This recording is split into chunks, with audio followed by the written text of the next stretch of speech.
Left, left, your military left. Your left, your right, don't get out of step. Your left, your right, your left. Get up! Navy Recruit Training Command, Great Lakes, Illinois. The United States Navy's boot camp for enlisted sailors. It was back in 2002, and I was a seaman recruit in the world's greatest Navy. Whoa, what the heck does Navy Boot Camp have to do with a finance YouTube channel? Calm down, Skippy, let me explain. But first, a few disclaimers. What I'm about to describe isn't exactly perfectly abiding by the rules. In fact, they're pretty much a blatant violation. I do not condone violating Navy rules, and this video is most definitely not sponsored nor endorsed by the United States Navy. With that said, please stick with me through the end of the video. After my quick little story, I'll give you some sound financial advice. If you're going to boot camp, these will not break the rules and you will profit significantly.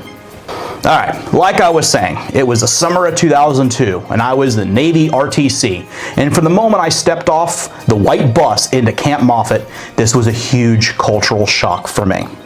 As I'm sure you can guess, boot camp is extremely restrictive. You are told what to do, when to do it, and you are not allowed any of the additional freedoms and luxuries that you expect back in civilian life. Things like soda, candy, cigarettes, all forbidden. Rules or not, the recruits still want some of these luxuries, kind of remind them back of their home life. The problem was these items were heavily restricted, and as a recruit you could not just jump in a car or run to the local 7-Eleven or Walmart and purchase them. Nah, you had to be a little bit more creative than that. As I'm sure you've guessed, I've always been an entrepreneur at heart, looking to make a quick buck, and at boot camp I found the perfect opportunity to make an extra $500 per week. Adjusted for inflation 18 years later, that was almost $700 per week. Extra cash I made. Very quickly I learned how things worked at boot camp, and I found a little loophole in their security. To make an extremely long story short, at the time, recruits wore a specific type of uniform called utilities, whereas the graduated sailors wore their working whites.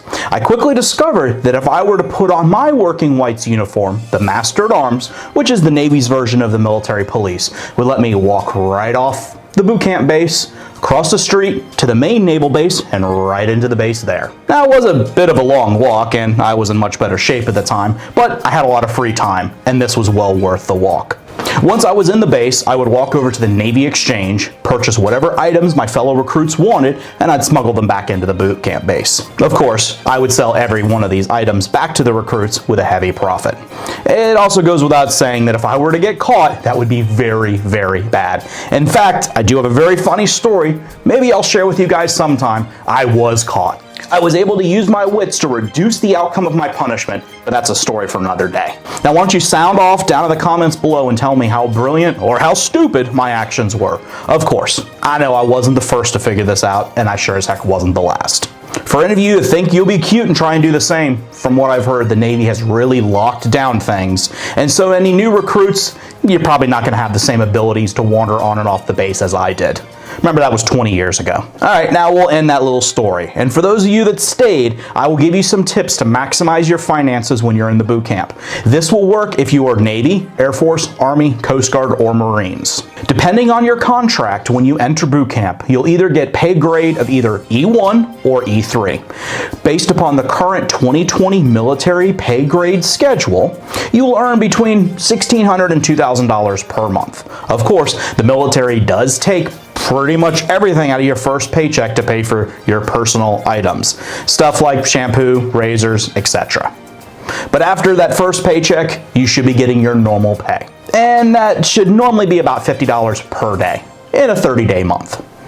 So let's take part of that $50 and let's put aside $10 at least, preferably at least $16 a day, and we will put it towards a Roth IRA. All right, now let's get back to boot camp. Prior to leaving for boot camp, I highly recommend that you get a checking account and an IRA setup. You can do this with any bank you wish, but I highly recommend USAA or the U.S. Navy Federal Credit Union. Both of those have amazing benefits for military personnel. Now, whichever bank you choose, make sure you bring your account numbers and routing information for both your checking and your IRA with you to boot camp. No matter what your recruiter says, there is very little information that you will actually be able to keep with you during boot camp, but they will let you keep a small piece of paper with your banking information.